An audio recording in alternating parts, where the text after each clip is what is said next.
Assalamualaikum warahmatullahi wabarakatuh. Salam dan bahagia. Nama saya Chandra Melania Trileksono, NIM 2018 008 320, kelas manajemen 6A8. Di sini saya akan menjelaskan hasil kerja saya mengenai tugas bisnis internasional yang diberikan oleh Bapak Lalu. Yang pertama, saya akan menjelaskan tentang etnosentrisme.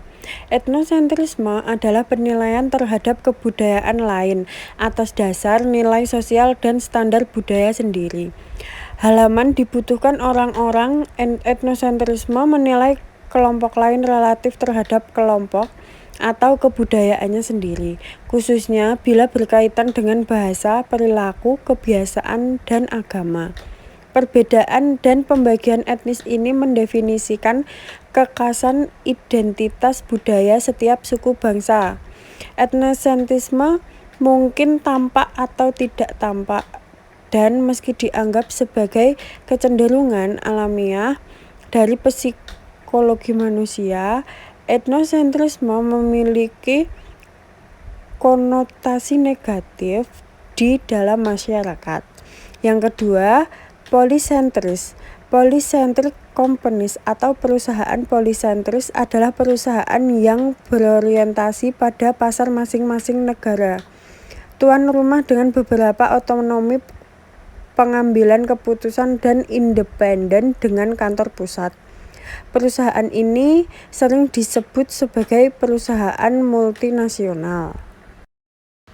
Yang ketiga adalah pandangan geosentris, sebuah pandangan berorientasi dunia yang berfokus untuk menggunakan pendekatan dan orang terbaik dari seantero dunia. Berpandangan bahwa geosentris memiliki wawasan global dan mencari pendekatan dan orang terbaik tanpa memandang asal negara. Yang keempat adalah expatriate. Expatriate dalam Inggris disebut expatriate.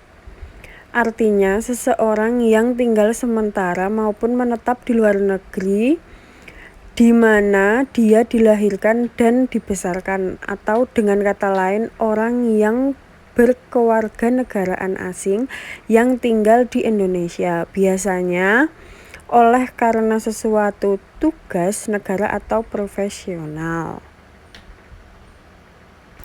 Yang kelima adalah TQM, pengertian Total Quality Management atau yang biasa disebut dengan TQM. Total Management System atau disingkat sebagai TQM adalah suatu sistem manajemen kualitas yang berfokus pada pelanggan atau customer focus dengan melibatkan semua level karyawan dalam melakukan peningkatan atau perbaikan yang berkesinambungan secara terus-menerus. Total Quality Management atau TQM menggunakan strategi, data, dan komunikasi yang efektif untuk mengintegrasikan kedisiplinan kualitas ke dalam budaya dan kegiatan-kegiatan perusahaan. Yang keenam ada Six Sigma. Six Sigma adalah sebuah tool atau cara perusahaan dapat mengembangkan kapasitas proses bisnis. Tujuan metode ini adalah meningkatkan performa dan menurunkan kemungkinan kesalahan.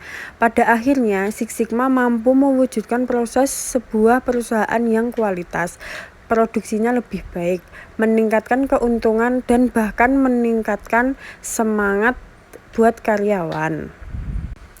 Yang ketujuh ada ISO 9000.